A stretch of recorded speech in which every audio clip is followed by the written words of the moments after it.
Yes, welcome student. You are watching Avinash Academy and I am Avinash Gupta. तो हम लोग chemical reaction and equation को आगे continue करते हैं, है ना। प्रीवियस डे हमने एक्टिविटी 1, एक्टिविटी 2 और एक्टिविटी 3 के बारे में पढ़ा था। उसके बाद पार्ट 1 में आज हम लोग पार्ट 2 में केमिकल इक्वेशंस को आगे कंटिन्यू करेंगे, ठीक है। चलिए देखिए क्या लिखा है। केमिकल इक्वेशन होता क्या है ये जानने की कोशिश करेंगे। लिखा गया है activity 1.1 can describe as when a magnesium ribbon is burned in oxygen it get converted into magnesium oxide. Activity 1 में हमने करके भी दिखाया था कि जब मैग्नीशियम रिबन को जलाया गया था तो वो मैग्नीशियम ऑक्साइड में कन्वर्ट हो गया था। This description of chemical reaction in a sentence form is quite long. तो ये सेंटेंस में ये स्टेटमेंट थोड़ी जब लंबी हो जा रही है, ठीक है, तो it can be written in the shorter form. तो इसे हम छोटे फॉर्म में यानी शॉर्टर फॉर्म में लिख सकते हैं। The simplest way to do this is to write it in the form of word equation. तो सबसे आसान तरीका क्या है इसको और आसान भाषा में लिखने का, उसे हम वर्ड इक्वेशन कहते हैं। देखिए कैसे लिखा गया है। The word equation for the above reaction would be, क्या हो सकता है, मैग्नीशियम प्लस ऑक्सीजन, ये एरो का साइन है, मैग्नीशियम ऑक्साइड बना, ठीक है। अब यहाँ पे आप देख रहे हैं क्या कि मैग्नीशियम और ऑक्सीजन के बीच में प्लस का साइन है और यहाँ पे एक एरो है और इन दोनों के नीचे रिएक्टेंट लिखा है, ये प्रोडक्ट लिखा है। अभी हम आगे बात करेंगे कि रिएक्टेंट क्या होता है and product, what is reactant and what is product, ठीक है। तो ये एक ओवरऑल वर्ड इक्वेशन है।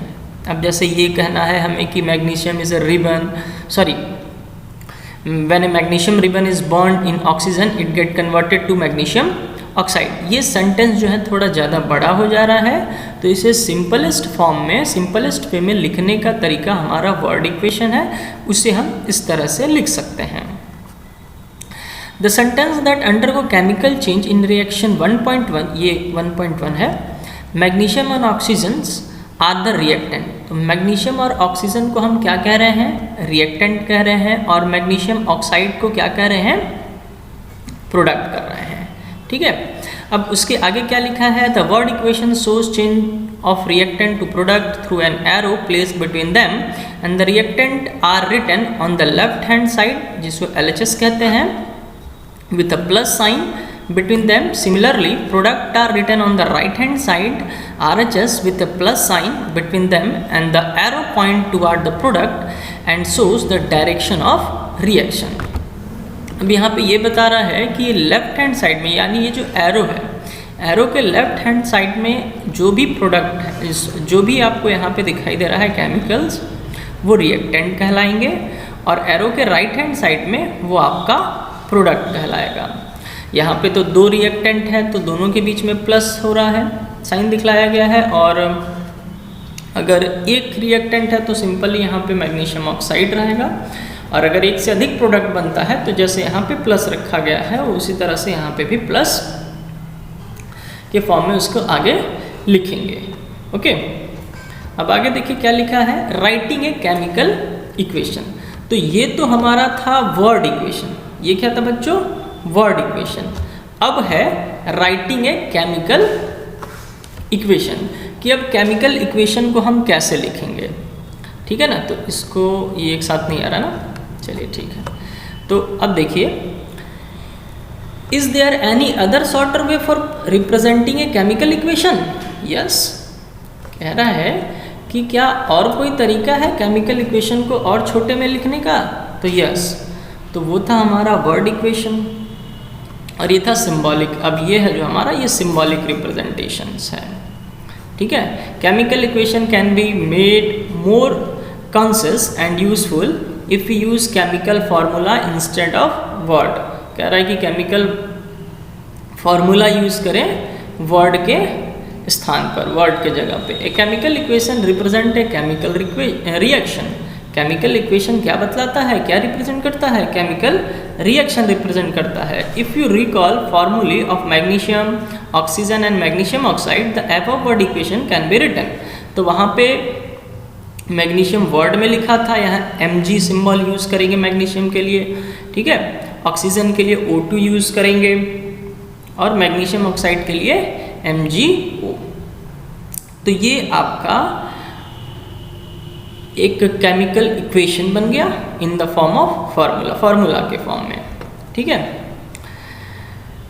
Such chemical equation is a skeletal chemical equation of a reaction. तो ऐसे इक्वेशन को, ऐसे केमिकल इक्वेशन को हम लोग क्या कहते हैं? Chemical equation is a skeleton chemical equation, skeletal कहते हैं, ठीक है ना। अब आगे देखिए बैलेंस अ केमिकल इक्वेशन। अब केमिकल इक्वेशन को हम बैलेंस कैसे करेंगे? ओके, कुछ प्रॉब्लम आ रहा है क्या? नहीं, चलिए ठीक है, कंटिन्यू करते हैं। लॉ ऑफ कंजर्वेशन ऑफ मास आपने क्लास 9th में पढ़ा होगा। वहाँ पे क्या बतलाया गया था कि energy is neither be created nor be destroyed, mass can neither be created nor be destroyed. तो सेम प्रोसेस आगे देखिए, यहाँ पे क्या लिखा गया है कि recall the law of conservation of mass that you studied in class 9। Mass can neither be created nor be destroyed. Mass को हम ना ही क्रिएट कर सकते हैं और ना ही डिस्ट्रॉय कर सकते हैं, ठीक है। That is the total mass of element present in the product of a chemical reaction has to be equal to the total mass of the element present in the reactant. कह रहा है कि जितना रिएक्टेंट में मास होगा उतना ही product में मास होगा। जैसे मान लो कि रिएक्टेंट आपका 1 ग्राम और 2 ग्राम 3 ग्राम, तो प्रोडक्ट भी आपका टोटल 3 ग्राम का ही मिलेगा, ठीक है। मास में कोई चेंजेस नहीं आएंगे। तो इसी वजह से हम लोगों को केमिकल इक्वेशन को बैलेंस करने की आवश्यकता मिलेगी। आगे क्वेश्चन भी मिलेगा कि वाई बी बैलेंस में केमिकल इक्वेशन। तो दूसरे शब्दों में देखिए क्या लिखा गया है। In other word the number of atom of each element remain same before and after chemical reaction. Number of element जो होगा वो रिएक्टेंट में और प्रोडक्ट में दोनों में हमेशा क्या होगा? सेम होगा, क्योंकि वो law of conservation of mass को फॉलो करता है, ठीक है ना। Hence we need to balance a skeletal, hence we need to balance a skeletal chemical equation. इसी वजह से हमें जो केमिकल इक्वेशन है उसे बैलेंस करने की आवश्यकता है, ठीक है बच्चों।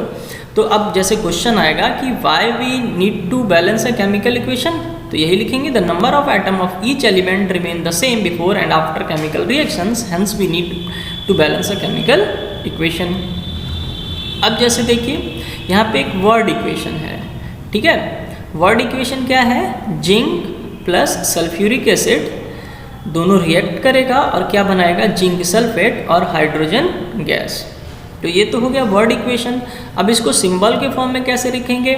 स्केलेटन के फॉर्म में कैसे लिखेंगे? स्केलेटन इसका कैसा रहेगा? तो जिंक के लिए Zn यूज़ करते हैं। सल्फ्यूरिक एसिड का फॉर्मूला हम जानते हैं H2SO4। ये दोनों रिएक्ट करेगा और क्या बनाएगा? जिंक सल्फेट ZnSO4 और हाइड्रोजन गैस बनेगा, ठीक है। अब यहाँ पर आप देखिए, let us examine the number of atom different element on both side of the arrow. अब एरो के दोनों साइड में नंबर ऑफ एलिमेंट हम काउंट करते हैं कितना कितना है। सबसे पहले जिंक की देखते हैं। तो एक टेबल हम बना लिए हैं, टेबल दिया गया है, यहाँ पे एलिमेंट का नाम लिखा गया है, कौन कौन से एलिमेंट यूज़ किए गए हैं। तो जिंक, हाइड्रोजन, सल्फर और ऑक्सीजन इस रिएक्शन में यूज़ हुए हैं। Number of atom in reactant, यानी रिएक्टेंट में उसके कितने एटम हैं, and number of atom in the product, और प्रोडक्ट में कितने एटम हैं। अब जैसे जिंक देखिए, तो यहाँ पे जिंक कितना है? 1, तो 1 लिखा गया है। हाइड्रोजन है, हाइड्रोजन H2 है, तो 2 हाइड्रोजन है। सल्फर 1 है, तो देखिए सल्फर 1 लिखा गया है। ऑक्सीजन 4 है, यहाँ ऑक्सीजन 4 लिखा गया है। अब यहाँ पे प्रोडक्ट में हम देखते हैं, प्रोडक्ट में जिंक 1 है तो यहाँ पे 1 लिखा गया है, सल्फर 1 है, सॉरी सल्फर 1 ही है ना, तो सल्फर देखिए यहाँ पे 1 रखा गया है। हाइड्रोजन यहाँ पे H2 है, H2 यहाँ पे रखा गया और ऑक्सीजन यहाँ पे भी 4 है तो यहाँ 4 है। अब रिएक्टेंट और प्रोडक्ट दोनों का हम कंपेयर करते हैं। Zinc 1 1, hydrogen 2 2, sulphur 1 1, oxygen 4 and 4। दोनों में ये इक्वल नंबर ऑफ एटम है, तो इसका मतलब क्या है कि जितना रिएक्टेंट में एटम है और जितना प्रोडक्ट में एटम है दोनों इक्वल है, यानी ये जो हमारा केमिकल इक्वेशन है, ये केमिकल इक्वेशन क्या है, बैलेंस्ड है। ठीक है, आगे देखते हैं क्या लिखा गया है।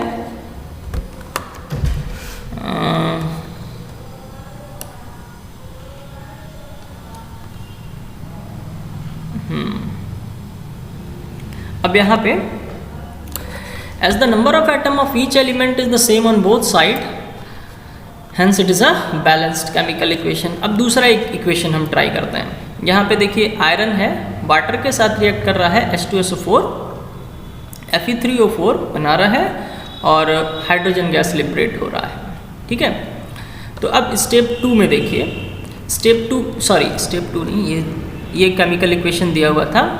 अब पहले स्टेप 1 में देखते हैं। स्टेप 1 क्या है, to balance a chemical equation first draw box around each formula. कह रहा है कि आप एक बॉक्स ड्रॉ कर लीजिए हर एक फार्मूला के चारों ओर। Do not change anything inside the boxes while balancing the equation. ठीक है, अब इसको आप बदलिए मत, कोई भी इस बॉक्स के अंदर कोई भी चीज़ें हैं उसे आप बदलिए मत। अब स्टेप 2 में हमें क्या करना है, स्टेप 2 में कह रहा है कि list the number of atom of different element present in the unbalanced equation. अब नंबर ऑफ एटम रिएक्टेंट में कितना है, प्रोडक्ट में कितना है, लिख लीजिए। तो देखिए नंबर ऑफ एटम रिएक्टेंट में कितना है, आयरन यहाँ पे 1 है, हाइड्रोजन H2 है तो 2 है, ऑक्सीजन यहाँ कुछ नहीं है तो 1, याद रखिएगा 1 है। अब यहाँ पे आयरन प्रोडक्ट में देखिए कितना है, 3, ठीक है लिखा गया है। और हाइड्रोजन यहाँ पे 2 है, हाइड्रोजन 2 लिखा गया है और ऑक्सीजन 4 है, यहाँ पे 4 लिखा गया है। तो ये हमारा लिस्ट प्रिपेयर हो गया।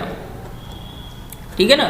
अब स्टेप 3 हम पढ़ते हैं, क्या लिखा गया है। It is often convenient to start balancing with the compound that contain the maximum number of atom, it may be reactant और product in the compound. Select the element which has maximum number of atom using the criteria.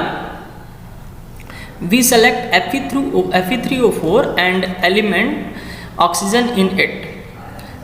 There are 4 oxygen atom in RHS and only 1 oxygen in LHS. अब यहाँ पे कह रहा है ये कि step 3 में आपको ये कहना है कि जिसमें ज़्यादा एलिमेंट हो, जिस भी एलिमेंट के जिसके एटम संख्या ज़्यादा है उसे हम चूज़ कर लेते हैं।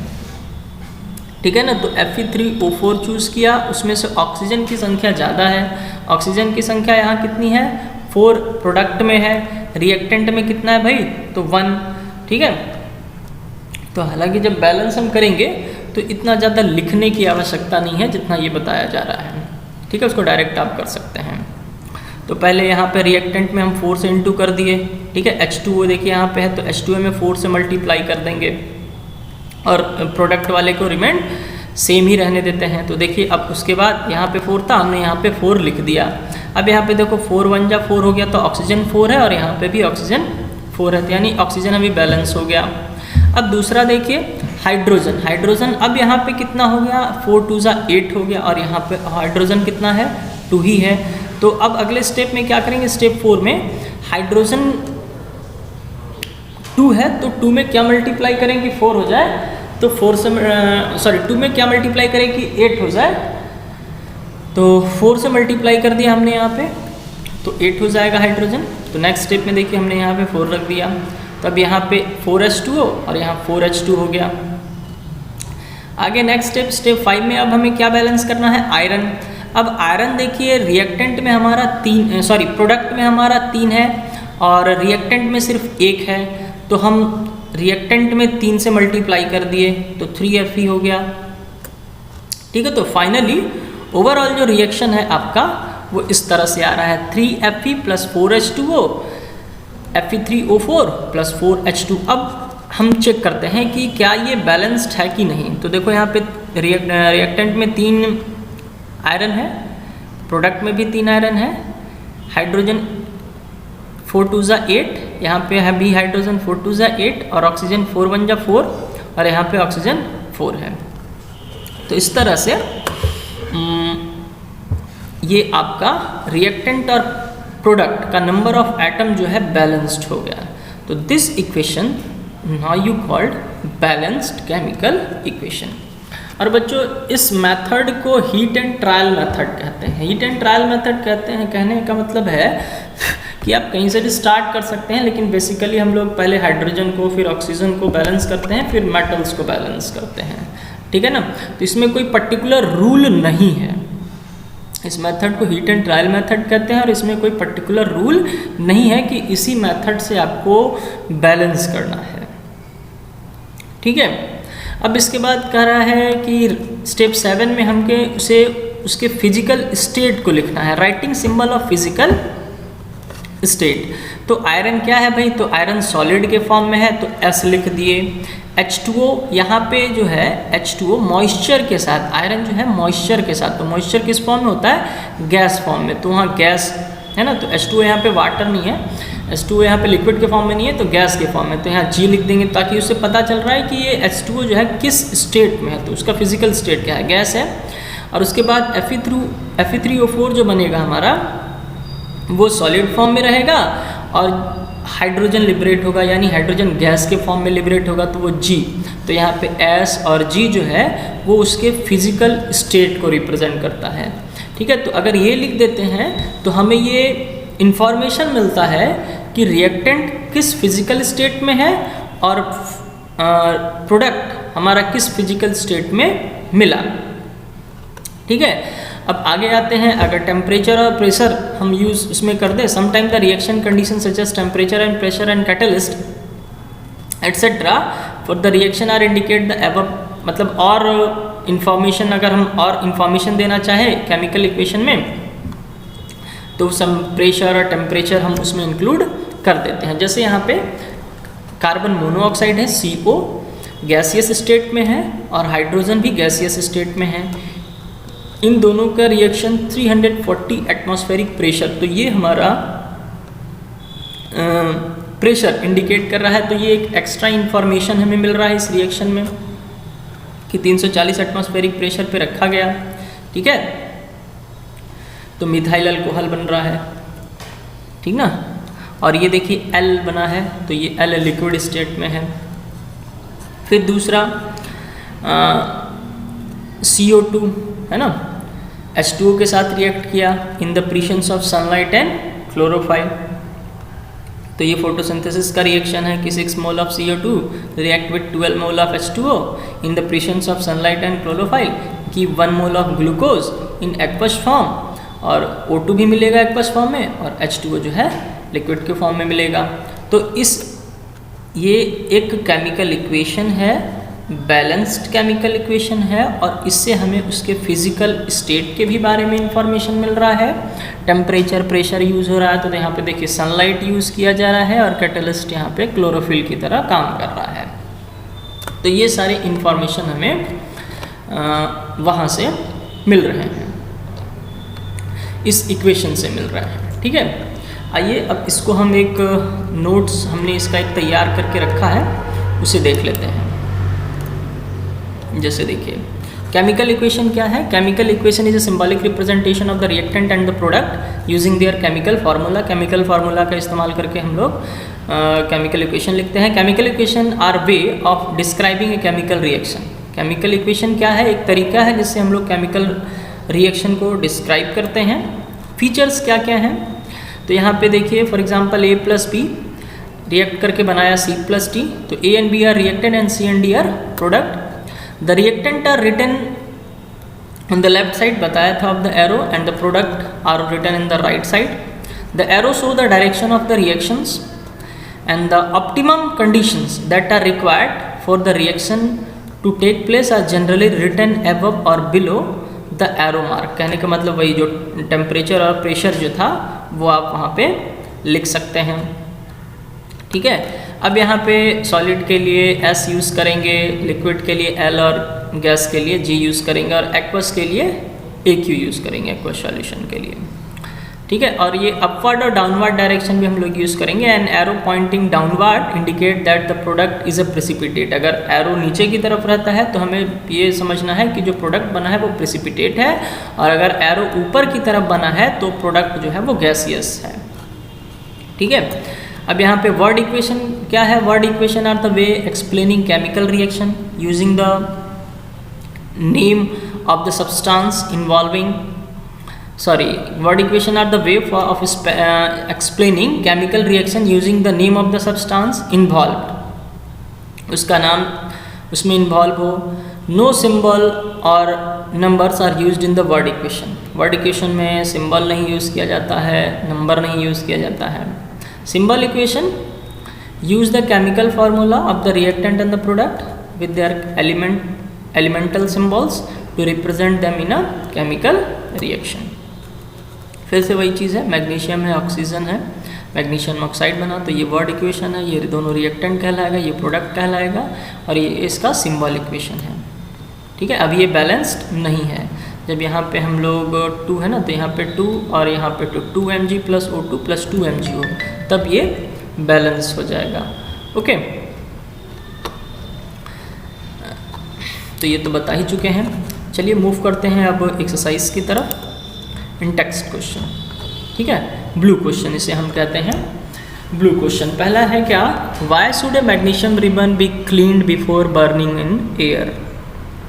तो इन सारे का सॉल्यूशन भी मैंने पहले से ही आपके लिए लिख करके तैयार कर रखा है। चलिए 1 बाय 1 देखते हैं साले का सॉल्यूशन क्या होता है। ठीक है, ये सॉल्यूशन है पेज नंबर 6 का ब्लू क्वेश्चन का। ठीक है बच्चों, NCERT book page number 6 blue question. इसको भी इसी वीडियो में हम कंप्लीट कर लेते हैं।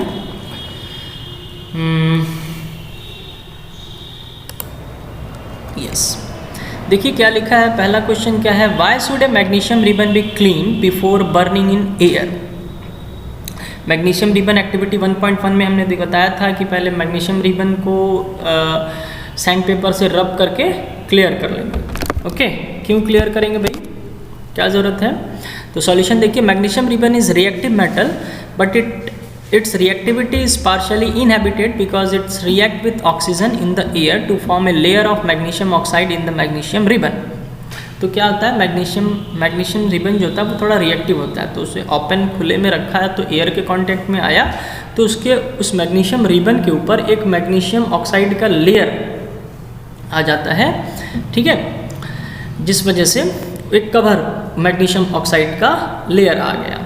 Since magnesium oxide is thermal heat insulator, heat का इंसुलेटर होता है, a layer of magnesium oxide should be clean, तो हमें उसे क्लीन करना पड़ेगा by rubbing with a sand paper so that we can carry out the reaction using magnesium,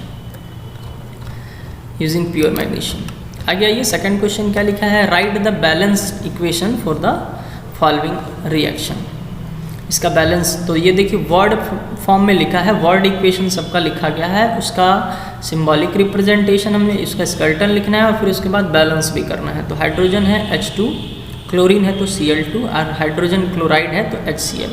तो यहाँ पे हाइड्रोजन 2 है और क्लोरीन 2 है, तो यहाँ पे बस 2 अगर हम लगा देते हैं तो 2HCl यहाँ पे होगा, और यहाँ पे ये L कैपिटल हो गया है, L स्मॉल यहाँ पे होना चाहिए। Okay, small l। ठीक है, सेकंड क्वेश्चन है बेरियम क्लोराइड। तो बेरियम क्लोराइड का BaCl2 होता है, एल्युमिनियम सल्फेट के लिए Al2SO4, बेरियम सल्फेट का BaSO4 एंड एल्युमिनियम क्लोराइड का ElCl3। अब इसे बैलेंस करना है, तो बैलेंस कैसे करेंगे भाई? तो वही स्टेप जो प्रोसीजर हमने प्रीवियस बताया था उसी तरह से हम इसे बैलेंस कर लेंगे। तो यहाँ पे 3 और यहाँ पे 3 और यहाँ पे 2 लगाएंगे तो बैलेंस हो जाएगा। ठीक है, उसी तरह से sodium plus water and sodium hydroxide बनाया, और हाइड्रोजन तो सोडियम के लिए Na, वाटर के लिए H2O, सोडियम हाइड्रोक्साइड के लिए NaOH, हाइड्रोजन के लिए H2। ओके, अब उसके बाद आते हैं, देखते हैं क्या लिखा गया है। नेक्स्ट क्वेश्चन क्या है? क्वेश्चन नंबर 3 है ना। Write a balance chemical equation with state symbol for the following reactant. आप एक बैलेंस केमिकल इक्वेशन लिखिए। पहला है solution of barium chloride and sodium sulphate in water react to give insoluble barium sulphate and solution of sodium chloride. तो देखिए क्या कह रहा है कि बेरियम क्लोराइड का सॉल्यूशन जो है in water react to give किसका, सोडियम सल्फेट के साथ है ना, तो Na2SO4 के साथ जब वो रिएक्ट करेगा तो वो बेरियम सल्फेट बनाएगा और सोडियम क्लोराइड बनाएगा। ठीक है, अब इसे आपको बैलेंस कर देना है, तो बस यहाँ पे 2 लगाने की ज़रूरत है। ये बैलेंसिंग देखो बच्चों, मैं यहाँ पे बैलेंसिंग करना बार बार नहीं बता रहा हूँ, क्यों? क्योंकि जब तक आप इसे खुद से प्रैक्टिस नहीं करेंगे, ठीक है ना, तो वो आप कितना भी वीडियो देख लो, हमसे बेटर लोगों का वीडियो देख लो, आप खुद से जब तक पेन और पेपर लेके खुद से केमिकल इक्वेशन को बैलेंस नहीं करेंगे तब तक आप कंटिन्यू उसे सीख नहीं पाएंगे। ओके, नेक्स्ट देखिए, sodium hydroxide solution in water react with hydrochloric acids solution to produce sodium chloride solution and water. तो सोडियम हाइड्रोक्साइड का फॉर्मूला होता है NaOH, हाइड्रोक्लोरिक एसिड के साथ रिएक्ट किया HCl, NaCl बनाया और H2O। तो अब यहाँ पे देखिए एक्वस NaOH एक्वस के फॉर्म में रहेगा, हाइड्रोक्लोरिक एसिड जो हाइड्रोक्लोरिक एसिड ये भी एक्वस फॉर्म में, और सोडियम क्लोराइड भी एक्वस फॉर्म में मिलेगा। ठीक है, नेक्स्ट क्वेश्चन की ओर बढ़ते हैं। देखिए वो क्या लिखा गया है, how many total question sir? बस 3 ही है। यस, 3 क्वेश्चन है, तो वो नेक्स्ट के लिए मैंने लिख रखा है। ठीक है बच्चों, तो इस तरह से ये पेज नंबर 6 का ब्लू क्वेश्चन ओवर होता है। आई होप कि समझ में आया होगा। 27 मिनट की वीडियो बन गया है, तो अब यहीं पे आज रोकते हैं। अगले दिन हम लोग नेक्स्ट वीडियो में टाइप ऑफ केमिकल रिएक्शन पढ़ेंगे। ठीक है, अगर आपको वीडियो पसंद आया हो तो सब्सक्राइब करें, लाइक करें, शेयर करें। As you wish. Thank you for watching. Have a good day, have a nice day. Thank you.